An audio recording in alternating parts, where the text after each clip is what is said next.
రాజకీయాల్లో మీరెందుకు రావాలనిపించింది? నాన్నగారు ఆల్రెడీ ఉన్నారు. మళ్ళీ మీరు రాజకీయాల్లోకి రావడానికి కారణం ఏంటి? అదే గతంలో నాన్నగారు సాంబశివరావు గారు మన తాడేపల్లి టౌన్ పార్టీ ప్రెసిడెంట్ బాధ్యులుగా కానీ లోకేష్ గారు రాకముందు నియోజకవర్గంలో ముఖ్య నాయకులుగా ఉన్నారు. అవును. లోకేష్ గారు వచ్చిన తర్వాత టౌన్ పార్టీ అధ్యక్షులు అంతా తగిన ప్రాధాన్యత అంతా బాగున్నాయి.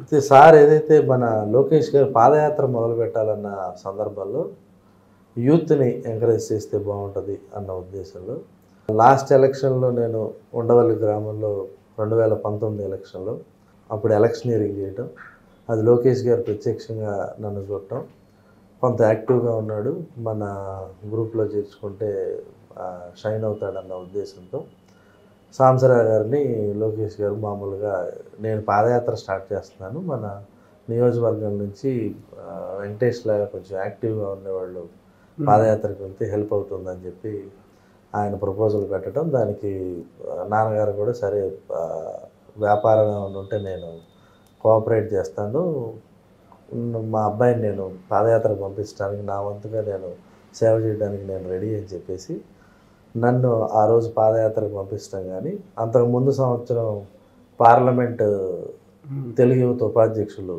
అంటే యూత్ని ఎంకరేజ్ చేయాలన్న ఉద్దేశం, అంటే నెక్స్ట్ లోకేష్ గారు నెక్స్ట్ 10 years 15 years ఆయనతో పాటు కలిసి ప్రయాణం చేసే ఏజ్ గ్రూప్ ఇక్కడే కాదు మామూలుగా స్టేట్ వైడ్ కొంత చేసుకోవాలన్న ప్రక్రియలో ఎటు ఫాదర్ ఆల్రెడీ పాలిటిక్స్లో ఉన్నారు కాబట్టి నన్ను ప్రమోట్ చేసేద్దాం అన్న ఉద్దేశంతో ఆ ఉద్దేశంతోనే ముందుకు రావాల్సి వచ్చింది. మీకు ఇంట్రెస్టా రాజకీయాలు అంటే? ఫస్ట్లో కొంత అయోమయం ఉన్నమాట వాస్తవం.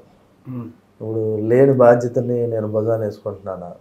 నా ఏజ్ 36, 2.5 సంవత్సరాలు 3 సంవత్సరాల క్రితం వచ్చాను.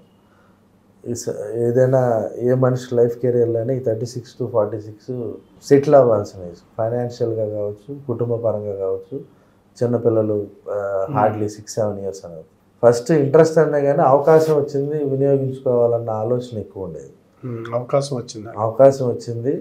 ఒక పార్టీ ముఖ్య నాయకుడైన లోకేష్ గారి కాన్స్టిట్యున్సీలో ఉన్నారు, దగ్గర నుంచి చూసే అవకాశం కానీ లేకపోతే పనిచేసే అవకాశం కానీ వచ్చింది. ఆపర్చునిటీ వచ్చిన తర్వాత చాలా తక్కువ మందికి వస్తుంది. వచ్చిన తర్వాత ఫస్ట్లో కొంత మానసిక సంఘర్షణ ఉండేది.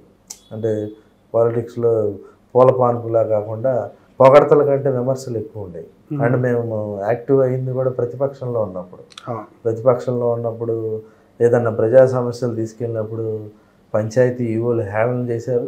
లోకల్లో చాలామంది అప్పుడున్న గవర్నమెంట్ అధికారులు ఎవరైతే జగన్ గారికి అనుకూలంగా ప్రభుత్వానికి అనుకూలంగా ఉన్న వాళ్ళందరూ మమ్మల్ని మీరు చెప్తే మేము చేయాలా అన్నట్టున్నప్పుడు నేను చదువుకుంది వాస్తవానికి post graduation M Pharmacy బిట్స్పిలాని Hyderabad campus. సరే ఇంత చదువుకున్నాం, ఇక్కడికి వచ్చిన తర్వాత ఏమీ లేని వాళ్ళ దగ్గర మాట్లాడాల్సి వస్తుంది అన్న ఆలోచన అయితే వచ్చింది. కాకపోతే అదే రకంగా ఒక ఆపర్చునిటీ అయితే వచ్చిందన్న ఉద్దేశంతోనే ఈ సర్వీసు ఫాదర్ది లెగసీ కంటిన్యూ చేయాలన్న అభిప్రాయం బలంగా ఉండేది.